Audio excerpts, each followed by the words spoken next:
Muchísimas gracias.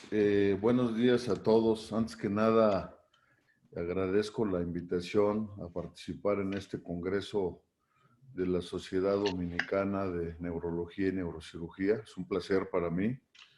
Espero que tenga un buen impacto esta plática. Y antes que nada me gustaría mencionar que estamos en medio de la pandemia. Como vicepresidente y presidente electo de la Federación Latinoamericana de Neurocirujanos. Hicimos un trabajo sobre el impacto del COVID en nuestra población neuroquirúrgica y ha sido fenomenal.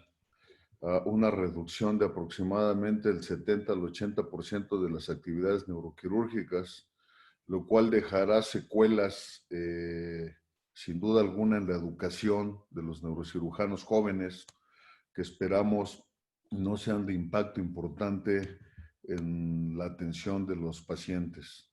Por lo tanto, estamos en la gran oportunidad de romper barreras y distancias y suplementar esas pérdidas a través de actividades académicas como esta de la Sociedad Dominicana, actividades online, que son muy importantes para mantener la actualización de los neurocirujanos en todo el mundo. También me gustaría mencionar que escribimos un artículo en el Neurosurgery en memoria a todos los colegas caídos, que han sido bastantes. Aquí tienen una tabla hasta junio del 2020 de los colegas que habían caído por consecuencia del COVID. Pero hoy, por ejemplo, en México, donde en esa época había solo un fallecido, hoy hay 5. Entonces, ha habido también un impacto fuerte, no solo entre la neurocirugía, sino entre toda la población dedicada a la atención médica. Y para ellos, para todos nuestros colegas, hermanos médicos, enfermeras y todo el personal paramédico, quiero lanzar este homenaje reconociendo su gran esfuerzo en medio de esta terrible situación en la que nos encontramos. Que Dios los bendiga. Sin más ni más, voy a entrar a un tema que es muy neuroquirúrgico: mielopatía espondilótica cervical. Y voy a hablar de técnicas posteriores de cirugía mínimamente invasiva, sobre todo pensando que a través del tiempo, un poco presionados por las industrias, un poco presionados por la aventura, por las modas, no dudo que ocasionalmente inclusive por los intereses económicos, las personas tienen, los cirujanos de columna tienen una tendencia a ponerle tornillo a todo lo que se mueva. Tornillos, barras, placas, cajas, prótesis. Es una tremenda tentación. Y yo, a través del tiempo, he trabajado mucho en este tema. No dudo que haya indicaciones para cada cosa, pero en un grupo de pacientes importantes no es necesario nada de eso. Y en los países latinoamericanos, donde tenemos un problema de por sí económico, asistencial, el hacer cirugías en donde no haya dispositivos significa no solo disminución de riesgos, sino también ahorros económicos importantes. Este es el hospital donde yo laboro. Están invitados cuando gusten venir. Un hospital privado, pequeño, de alta tecnología, en donde tenemos el centro neurológico y dentro del centro neurológico la clínica de columna, de la cual yo soy el jefe. No tengo ningún conflicto de interés. Les ruego me disculpen porque las diapositivas tienen letras en inglés. Ustedes saben que el lenguaje universal es el inglés. Y bueno, creo que no tenemos problemas porque yo voy a hablar en español, así que espero que no tengamos dificultades. Eh, Siempre que uno trata pacientes, es importantísimo, desde mi punto de vista, tener claro cuál es el sentido de nuestras decisiones. Esto es importante porque a menudo ocurre que ante un paciente similar en el mismo hospital, con el mismo doctor, con la misma patología, vemos que se toman decisiones diferentes, inclusive a veces polarizadas. A veces para una hernia de disco decidimos una prótesis y otras veces una fijación y no entendemos por qué esa variabilidad. Lo único que me queda claro es porque no tenemos un pensamiento metodológico. Entonces, para hablar de las descompresiones posteriores, tenemos que decir que las mielopatías espondilóticas se dividen, de acuerdo a la última clasificación, en leves, moderadas y severas. Las moderadas son las que tienen de 12 a 14 puntos en la escala ortopédica japonesa, modificada, y las severas las que tienen menos de 11 puntos. Las leves son aquellas que tienen más de 15, de un total de 1 a 17 puntos.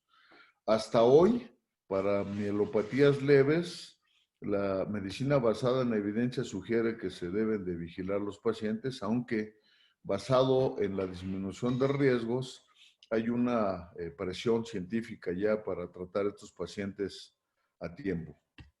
Pero en donde sí está indicada una cirugía es en los pacientes con mielopatía moderada o severa. Y el procedimiento que se debe de hacer, el abordaje, depende de varias cosas. Una de ellas sumamente importante es el vector de compresión. El vector de compresión, como ustedes saben, puede ser anterior, puede ser circunferencial o puede ser posterior. La mayoría de las veces es circunferencial, después anterior y después posterior. Sin embargo, hay un grupo importante de pacientes con compresión posterior o circunferencial, y especialmente en aquellos pacientes con una compresión circunferencial de más de 2 segmentos, también estaría indicado por una menor incidencia de complicaciones un abordaje posterior. Otra situación que nos ayuda a decidir cómo tratar a los pacientes y la vía de abordaje es la presencia o no de deformidad. Cuando hay una cifosis, definitivamente está indicado una cirugía de 300 grados si esa cifosis es fija. Cuando hay una cifosis flexible, es ideal hacerlo por vía anterior, especialmente cuando son menos de 3 niveles. Cuando son más de 3 niveles, puede hacerse por vía anterior o posterior, especialmente cuando se va a hacer por atrás también una fijación. Otra cuestión importante es el número de niveles afectados. Es sabido que cuando se fusionan de manera intersomática más de 2 niveles, la tasa de pseudoartrosis aumenta de manera muy importante. Por lo tanto, para pacientes con más de 2 niveles, podría ser una buena indicación la descompresión posterior. Y una cuestión más son las comorbilidades, específicamente en pacientes con osificación del ligamento longitudinal posterior, en donde la posibilidad de fístulas del líquido cefalorraquídeo anterior son altísimas, en pacientes con osteoporosis, donde la posibilidad de pseudoartrosis es muy importante, pacientes añosos, que son la mayoría de los pacientes mielopáticos con enfermedad carotidia, en donde el riesgo de tirar una placa y producir una enfermedad isquémica del cerebro es alta, o en pacientes con cirugías anteriores previas, donde el riesgo de lesionar el esófago o la hipofaringe también existe, puede ser la indicación precisa para hacer un abordaje posterior. En este caso, una vez que decidimos qué tipo de abordaje hacer, podemos hacer un abordaje abierto o mínimamente invasivo, dependiendo de las habilidades y de la preparación técnica del cirujano. Este es el último artículo de Tetrod, donde modificaron las categorías de mielopatía. Se los muestro solo para que sepan de dónde salió ese valor. Si tratar a los pacientes con cirugía o de manera conservativa, está claro que la cirugía previene progresión de la enfermedad y usualmente resulta en una ganancia de la calidad funcional y de la incapacidad y el dolor.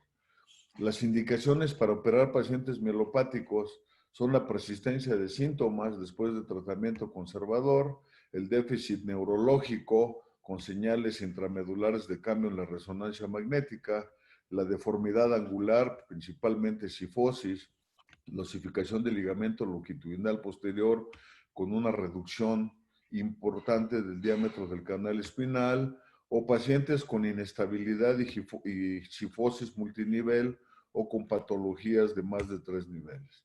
En pacientes no mielopáticos, en donde hay una estrechez del canal sin radiculopatía además, hay una muy baja recomendación y poca experiencia en relación a la cirugía. Probablemente no sea la mejor indicación. En pacientes no mielopáticos, pero con radiculopatía, podría ser una indicación para cirugía, pero hay una evidencia débil y con un bajo grado de recomendación. En mielopatía ligera, definitivamente la cirugía es conveniente para los pacientes. Lo mismo con una evidencia leve, lo mismo que en los pacientes con una mielopatía severa. El abordaje posterior está indicado predominantemente, como lo mencioné, cuando la patología es posterior, más de 2 niveles, presencia de osificación del ligamento y la presencia de lordosis en general. Aquí tenemos cómo el algoritmo, cuando decidimos hacer cirugía mínimamente invasiva, tenemos dos opciones. Endoscópica, que hay poco desarrollo en el tema, pocos doctores en el mundo haciéndolo, o tubular asistida por endoscopía o microscopía, que también hay pocos grupos en el mundo y nosotros somos unos de ellos, hemos publicado, te les voy a mostrar lo que hemos hecho. Y aquí tenemos varias opciones, podemos hacer laminotomías, podemos hacer laminectomías, podemos hacer laminoplastías y ocasionalmente podemos hacer inclusive fusiones si es que lo necesitamos. Los primeros avances en este sentido fueron publicados en una revista en las clínicas ortopédicas de Norteamérica en el 2007 por el doctor Richard Fessler y su grupo, quienes mostraron la factibilidad de hacer este tipo de procedimientos a través de vía endoscópica, como pueden ver acá en las imágenes esquemáticas, pero también en las imágenes transoperatorias y de resonancia, donde se ve claramente un efecto de la descompresión.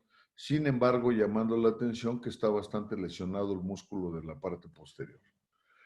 Dentro de este espacio de tiempo voy a hablar de algo que es muy práctico para los neurocirujanos, que son las laminotomías para no generar confusión, y las laminectomías tubulares asistidas por microscopio.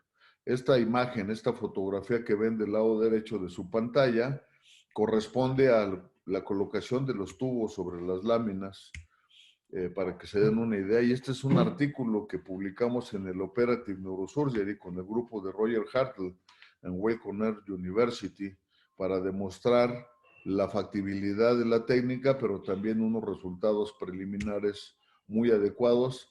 Y se los recomiendo porque además hicimos toda la descripción del 10 step by step, de los 10 pasos o del credo quirúrgico para lograr una técnica segura, porque la seguridad es hoy por hoy una de las metas principales de nuestro actuar sobre los pacientes.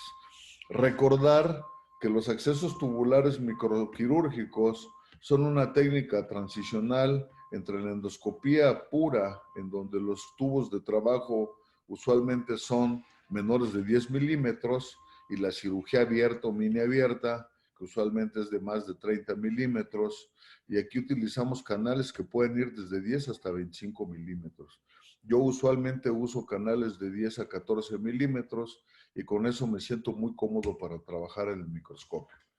Los fundamentos científicos para hacer accesos tubulares son, primero, la descripción clara en muchos artículos de que el rafé de la línea media está sumamente inervado por el tercer nervio occipital, que explica el potencial dolor severo posoperatorio con el que cursan los pacientes cuando uno entra a cirugías por la línea media. Por lo tanto, un primer aspecto de la cirugía posterior mínimamente invasiva es respetar el rafé medio. ¿Cómo lo hacemos? Muy fácil, a diferencia de lo que ven aquí esquemáticamente del lado derecho, donde abrimos el rafé, desinsertamos los músculos, los retraemos mecánicamente para, entre comillas, pelar la columna. En la cirugía mínimamente invasivo, hacemos un abordaje transmuscular tratando de respetar la mayor cantidad de fibras musculares y la incisión es paramediana, inmediatamente al lado del rafé para respetar su inervación. Con esto, ¿qué logramos? Preservar los músculos y los ligamentos, prevenir una condición posoperatoria sumamente dolorosa y mantener intacto completamente el lado opuesto de la cirugía.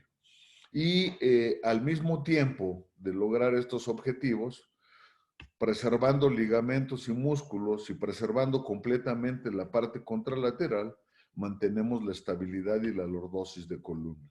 A través de estos elementos finitos se ha demostrado que haciendo esto se preserva la biomecánica de una manera muy importante y podemos hacer cualquiera de estas técnicas mencionadas aquí. ¿Cuál es lo importante? En la cirugía mínimamente invasiva, el proceso de toma de decisiones debe de ser muy preciso. La correlación entre el diagnóstico clínico, funcional y de imagen nos tiene que llevar por sí mismo a encontrar cuál es el generador del cuadro clínico que a la postre se vuelve el target quirúrgico. Es decir, las estructuras anatómicas responsables de la mielopatía, que usualmente son las estructuras anatómicas propias de la columna deformadas por la enfermedad. Láminas gordas, ligamentos hiperplásicos e hipertróficos, plegados, facetas articulares gordas, hipertróficas, discos intervertebrales herniados, cápsulas sinoviales exacerbadas o inclusive con quista. Una vez encontradas las causas, los centramos dentro del tubo. Muy importante, como una perla, colocar al paciente en una posición militar sin flexión ni extensión. ¿Por qué? Porque podemos ocasionar una lesión inadvertida de la médula espinal por el paciente estar despierto, dormido. Por lo tanto, el monitoreo transoperatorio y la técnica anestésica son básicas. Una técnica anestésica que permita tener un monitoreo confiable durante la cirugía. El setup quirúrgico, el posicionamiento de los componentes quirúrgicos, es como ustedes lo conocen, con el cirujano del lado de los peores síntomas y con el arco en C a la mano para poder estar entrando y saliendo en caso de necesitar controles, aunque últimamente usamos neuronavegación para tener más seguridad. Podemos usar cualquier tipo de tubos, podemos usar cualquier tipo de instrumental que ustedes quieran, pero muy importante es que tienen que ser instrumentos finos, angulados y largos que nos permitan lograr todos los objetivos. Como tenemos que drilar hueso, les recomiendo las cabezas de cerillo con punta lisa y el uso de ellas de manera perpendicular para disminuir el riesgo de durotomías durante la cirugía. En las últimas fechas, para mí es mucho más cómodo el cortador ultrasónico, sobre todo el Sonopet, que tiene una pieza muy larga y angulada, me genera mucho más seguridad para resecar el hueso al mismo tiempo que hace hemostasia. Una tip importante es ponerse del lado de la peor compresión o bien del lado de la radiculopatía alrededor del paciente como cirujano. Otro tip importante es que durante mucho tiempo se pregonó en esta cirugía utilizar un clavo de Kirchner para marcar el espacio y después sobre ese clavo dilatar progresivamente los músculos para lograr entrar al plano óseo. Sin embargo, esto es sumamente peligroso. Hay muchos reportes de pinchamiento de las estructuras neurológicas con el clavo de Kirchner y algunos casos no publicados que me han sido comentados de resultados catastróficos por picar la médula espinal con un clavo de Kirchner. Por lo tanto, no uso más clavo de Kirchner y lo que uso es algo muy interesante, una progresiva microdisección siguiendo la dirección de los haces musculares tanto del trapecio, semiespinalis, esplenios y multifidos hasta llegar al plano óseo. Es decir, abrimos la piel, abrimos el tejido celular subcutáneo y la fascia y luego vamos siguiendo cada fascia y cada músculo, siguiendo las fibras, ayudados por un disector de Penfield y por un separador pequeño de esófago, como pueden ver acá, para lograr las metas. Entonces, vean, es una incisión pequeña, con el bipolar seguimos las fibras musculares, con los separadores finos de esófago vamos separando, aprovechamos cada espacio para hacer hemostasia de los pequeños vasos que cruzan el plano quirúrgico para evitar sangrados y tener un campo completamente limpio. Evitamos ser destructivos con los haces musculares porque son muy importantes y podemos lograrlo. Si somos capaces como neurocirujanos de entrar a un surco cerebral, por supuesto que somos capaces de hacer lo mismo acá.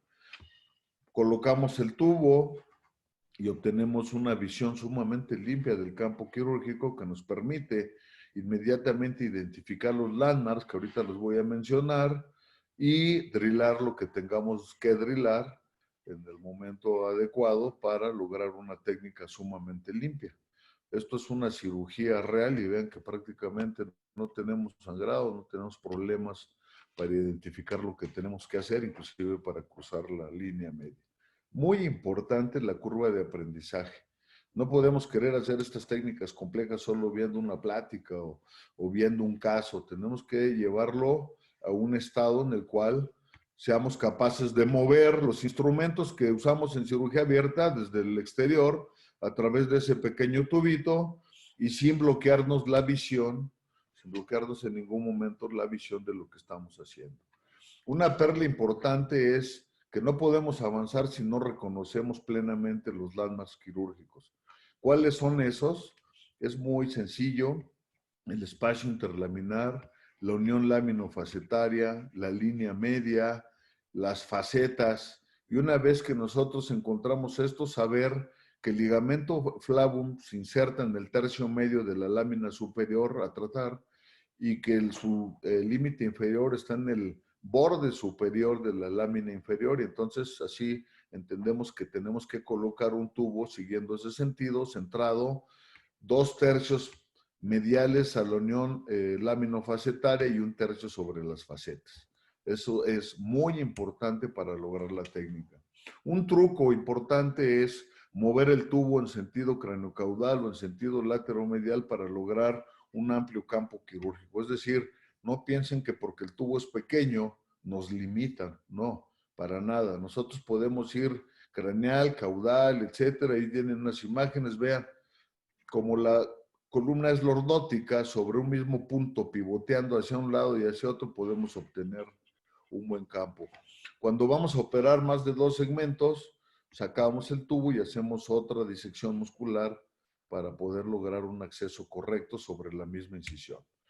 Es importante como puntos clave respetar la banda de tensión, es decir, el rafé de la línea media, y lograr una resección completa del ligamento flavum y de las bridas que usualmente están por debajo de él, para poder asegurar que logramos las metas que nos planteamos. Aquí tienen una película de cómo se identifican las estructuras. Hacemos una resección over the top, es decir, sobre el ligamento flavum del hueso.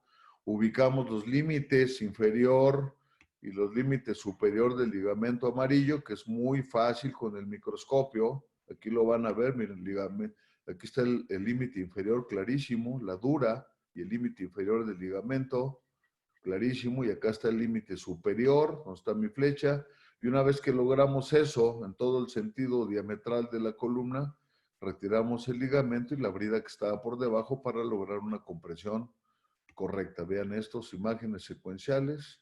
Prácticamente no hay sangrado. Es importante no hacer mucha hemostasia porque no podemos estar quemando la dura. La médula está allá abajo. Aquí tenemos un caso de una compresión severa, uninivel C4, C5, la posición de la paciente, un tubo de 10 milímetros, vean, medial, caudal, craneal, lateral, los landmarks que ya comentamos, la resección del ligamento amarillo, de manera muy fácil. Vean que en ningún momento nos desesperamos haciendo hemostasia, hay que hacerlo con el bipolar en 5 o menos, no necesitamos intensidad. Hacemos el wanding medial para irnos hacia el lado contralateral, etcétera. Y una vez que ubicamos eso, entonces tenemos la posibilidad de resecar todo el ligamento amarillo y descomprimir tal y como quedamos. Vean la preservación de los músculos al terminar, cómo se reincorporan. Vean el tamaño pequeño de la herida y vean los logros dentro del canal espinal con preservación muscular, y vean la ventana, preservando siempre más del 50% de la faceta para no generar inestabilidad, y vean el resultado pre y postoperatorio y con una evolución clínica bastante satisfactoria de los pacientes. Es muy importante que en los pacientes donde hay una compresión asociada a compresión foraminal, no solo hacer la descompresión del canal central, sino también focalmente descomprimir las raíces. Vean, los potenciales motores estaban sumamente deteriorados, igual los potenciales evocados somatosensoriales, nuevamente la disección, como ya lo dijimos, hasta llegar al plano óseo, y ven que aquí estamos haciendo una foraminotomía en un paciente que tenía una radiculopatía asociada en diferentes niveles. Y vamos trabajando nivel por nivel, nuevamente, cada segmento ubicando los landmarks, dependiendo de lo que querramos hacer, es la colocación del tubo. Y una vez que nosotros decidimos hacer una descompresión del canal central, bueno, pues podemos girar el tubo hacia la línea media, hacia la parte lateral, hacia arriba, hacia abajo. El tema es siempre tener una metodología. Ven una vez más el ligamento flavum, el límite inferior y superior, un poco de paciencia, el sangrado se cohibe solito, le agregamos un poco de litene, vean la preservación de los músculos, la recuperación de los potenciales evocados, tanto somatosensoriales como motores en el paciente transoperatoriamente, y la descompresión tanto central como las foraminotomías cuando estaba indicado. Un último caso, vean, generalmente son columnas muy rígidas, no tienen necesidad de ningún tornillo, no tenemos que generar una inestabilidad diatrogénica para luego justificar el poner tornillos y barras y demás. La posición militar nuevamente, para recordar, no quiero entrar mucho más en detalle. Nuevamente el wanding, para arriba, para abajo, otra vez, una vez más, identificar los límites del ligamento flavum, etcétera. Y la resección, vean cómo se preserva perfectamente la dura madre y se ve la descompresión sumamente amplia, etcétera.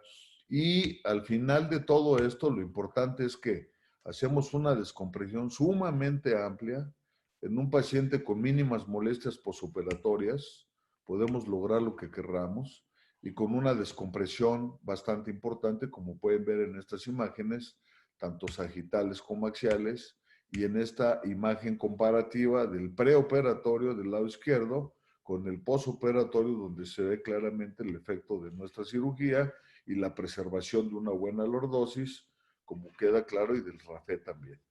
Entonces, ahí tienen la cirugía que logramos hacer a través de un tubo de 10 milímetros con una herida de 2 centímetros, no necesitamos más, y logrando todos los objetivos con un paciente en bastante buenas condiciones y en el día cero con mínimas molestias posoperatorias, cosa que usualmente con los abordajes mediales no se logra en cirugías convencionales.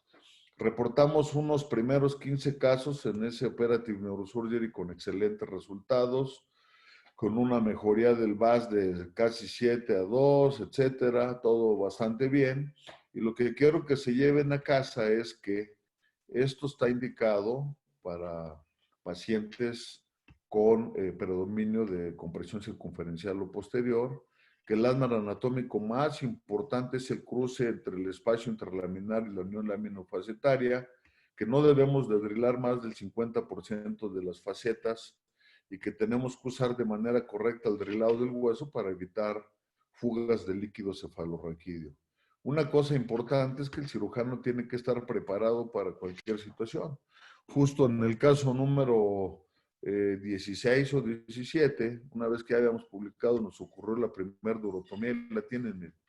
Y filmé esto porque es importante entender que el cirujano tiene que ser capaz en sus técnicas de resolver sus complicaciones. En este caso, es factible hacer un cierre hermético de la dura madre a través del mismo tubo, no tenemos por qué abrir y hacer un cierre hermético, poner puntos, y después de la colocación de puntos podemos poner algún sellante, y no tuvimos ningún problema con este paciente. Vean, ahí está cerrado. Ponemos un poco de litene para hacer hemostasia, checamos que no haya salida de líquido, y por último ponemos un poco de glue para cerrar la potencial fístula y no tenemos mayor problema. Es decir, es una técnica agradable. Entonces, en resumen, los abordajes tubulares microquirúrgicos posteriores son útiles para resolver mielopatía espondilótica multi o uninivel, y el objetivo es el mismo que en la cirugía abierta, mismos objetivos, pero minimizando el daño iatrogénico. La factibilidad depende, por supuesto, del interés del cirujano, sus propias habilidades y la buena disposición para obtener una buena curva de aprendizaje, y el entendimiento del paso a paso es muy importante porque facilita el acortamiento de las curvas de aprendizaje. El conocimiento de las posibles complicaciones ayuda a evitarlas, por supuesto, y tenemos que acumular más casuísticas en otros grupos para entender el verdadero impacto clínico de estas técnicas. Muchísimas gracias por su atención, y esta es la primera de mis pláticas. Espero comentarios, preguntas o lo que ustedes dispongan.